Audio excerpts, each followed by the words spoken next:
What it do, bruh? Talk of the town, Nintendo, Doc Trey still holding it down, still make the best games, and you know this, bro. It's the truth. If you don't like it, you can have that seatbelt. Alright, so before this video gets started, I know there's probably going to be some people that's watching this video that aren't subscribed to me, don't know about my past history. So before any of you even try to call me some X-bot or something stupid in the comment section, know that I've never owned an Xbox. I don't really have an intention of ever owning an Xbox. And most of the bad things that happen in the game industry, I pretty much contribute to the Xbox. So before you even start, slap yourself. Now, Halo Infinite gameplay. The first real gameplay has just been shown, and the reactions to the graphics aren't even mixed. Like, most people are not impressed with the graphics at all. Now, the single reaction to this game's graphics just proves why 30 frames per second games aren't going away anytime soon and may never go away. And it's because of things like this. Now, the graphics to this game, outside of the close-ups during the real-time cutscenes, it's not that impressive, right? There is a reason why the graphics look that way. Now, the problem is most gamers don't care about what goes on behind the scenes and things like this. They don't care how the game gets there. They just care about the end product. Now, the reason why the graphics look kind of trash is because of the scope of the game. If you paid attention to it, scope-wise, this game dwarfs all those Halo games. Like, the environments are huge, the draw distance is really far. Like, it's a massive game. But that comes with some concessions. If you're going to make a massive game, you're going to have to tone down the graphics. And it looks like that's exactly what they had to do. The problem with this is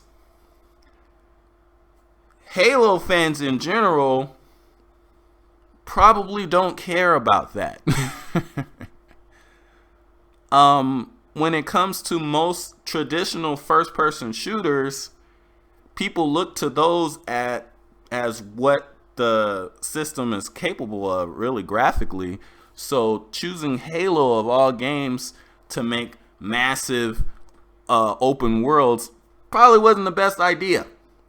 And looking at the reactions to the graphics, it looks like that wasn't a good idea at all. But the reason why I say that this is proof that games will continue to be 30 frames per second time over time is because of reactions like this. Most gamers don't care about how something got there. They just care about how it looks to them, the end product. Let me give you a great example. Insomniac Games, during the PlayStation 3 era, all of their games targeted a silky 60 frames per second. The problem is, back then, most console gamers couldn't give two craps about 60 frames per second, and most of them didn't even know what that meant.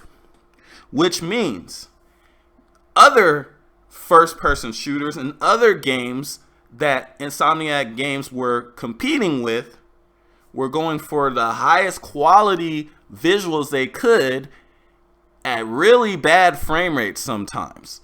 A lot of those frame rates weren't even close to hitting 30 frames per second, and they're over there getting praised for their graphics, and people are like, "Ooh, why does Insomniac Games look like that?" That's why they actually stopped targeting 60 frames per second after that on the PlayStation 3, because they said it's not worth it. Because they're doing all this work to make the game all smooth and silky smooth, 60 frames per second, and gamers weren't appreciating it. If you look at back at that now, it looks stupid as hell. But back then, that's how gamers were thinking, or that's how some gamers were thinking. And that's why this kind of stuff will continue. These developers, they have to choose between scope, frame rate, and high-end visuals, and balance that out. You can't go with, sometimes if you go with bigger scope, well, most times if you go with bigger scope, you have to downgrade other things. For example, Nintendo fans, the original Xenoblade on the Wii, stages and areas were massive. You could pretty much go anywhere you could see in the background, but at a cost. The cost was the graphics looked like higher res PlayStation 2, sometimes Dreamcast games. That was the cost. Let me give you another example. GTA 4 versus GTA 5. If you go back and look, some parts of GTA 5, now I'm talking on the original GTA 5 on PlayStation 3 and Xbox 360, not the enhanced PlayStation 4 and Xbox One ports and the PC port. If you look and compare Grand Theft Auto 4 to Grand Theft Auto 5, they actually downgraded a lot of things for Grand Theft Auto 5 to make the scope way bigger. See, Grand Theft Auto 4 was a smaller, much smaller condensed game, but some of the physics were some of the physics were better. The NPC interactions were better. Like, they actually downgraded some things, quite a few things actually, to GTA 5 to expand the scope. So there's always a balance between these things and choices these developers have to make. But like I said, looking at the reaction to the graphics of Halo Infinite cements that 30 frames per second console games ain't going away no time soon, because you guys don't care about what happens in the background. Let me know what you guys think in the comments.